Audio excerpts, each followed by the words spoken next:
caught pushing forward. It's a brilliant counter-attack. Goal for Morocco. Pure heartbreak for Canada. A legendary moment.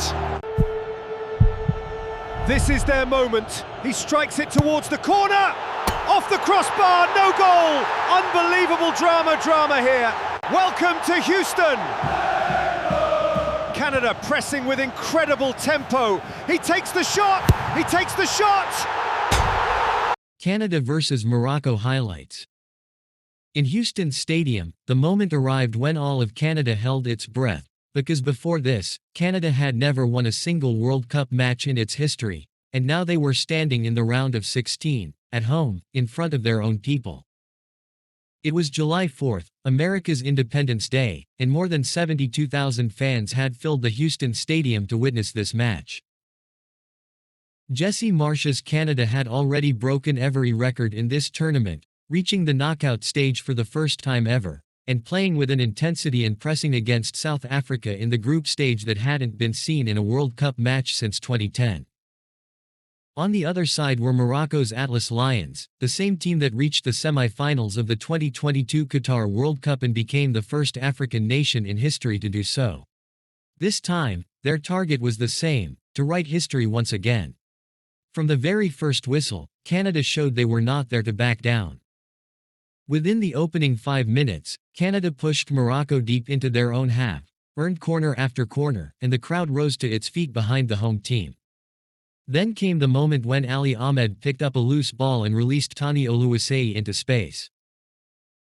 Oluwaseyi beat the Moroccan defender and sprinted toward goal, but Morocco's goalkeeper Yassine Bounou, himself born in Canada, produced a stunning save with his left foot to deny the land of his birth and keep his team alive. Canada's pressure continued. Jonathan David tried his luck from a tight angle, but Bounou was alert once again. By the end of the first half, Morocco's game plan looked shaky. Then came a major blow. Morocco's top scorer of the tournament, Ismail Saberi, who had already scored 3 goals, was forced off in the 22nd minute due to a muscle injury. He was replaced by Soufiane Rahimi, a substitution that would later change the course of the match. At halftime, the score was 0-0, but that only told part of the story.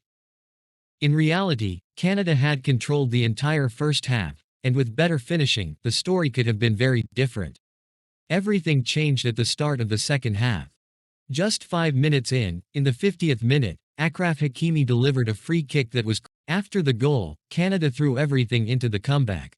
Tajon Buchanan unleashed a powerful shot from distance, but once again Bounou rose to the occasion.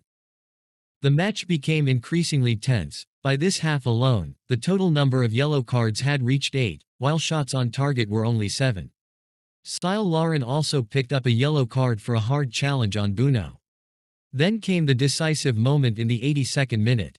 On a counterattack, Brahim Diaz played the ball toward Ounahi.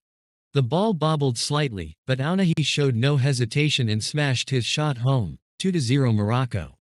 It was Ounahi's first goal of this World Cup, and now he had a brace in a single match. In the 85th minute, Rahimi's header crashed against the crossbar. The third goal was only delayed. Morocco were relentless. In stoppage time, at 90+8 minutes, Brahim Diaz made a brilliant run and squared the ball to Rahimi, who made no mistake and finished clinically, 3-0, and with that, Canada's historic World Cup journey came to an end. The statistics shocked everyone. Morocco took just 5 shots, the fewest by any winning team in a World Cup knockout match since 1966. In terms of expected goals, the match was almost perfectly balanced, Morocco at 0.85 and Canada at 0.78, but when the decisive moments arrived, Morocco's quality made the difference. After the match, Ounahi admitted that Canada caused them serious problems, especially in the first half, and said the match was a learning experience for his team. He acknowledged that no game is easy at this level, but the most important thing was that Morocco had moved on. For Canada, this was a defeat filled with both pain and pride. A nation whose players had never won a World Cup match before this tournament went on to beat South Africa, advance from the round of 32 to the round of 16, and do it all at home, in front of their own fans. This loss is not the final chapter of their history, it is the beginning of a new one.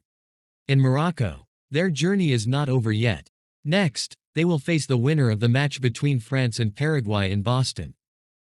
This time, their dream is to go even further than 2022, when they reached the semi-finals and lost 2-0 to France. Will the Atlas Lions repeat history, or write an even greater one? The answer will come next week.